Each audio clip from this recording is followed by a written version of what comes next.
Hindi mo kailangang maging tanyag para sa kapwa'y ikaw ay galang. Kababa ang loob, ang ilaw ng landas, yan ang kayamanang hindi kumukupas. Mas mabuti pang walang pinag-aralan kung respeto ang laging pinanghahawakan. Disiplina ang baon sa bawat hakbang, yan ang tunay na dangal ng bawat nilalang.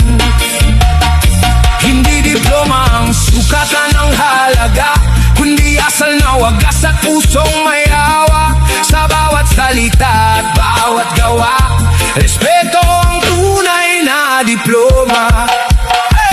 May ilan na mataas ang pinag-aralan, ngunit mapangmata ang naging galawin. Mataas ang tingin sa sariling pangalan.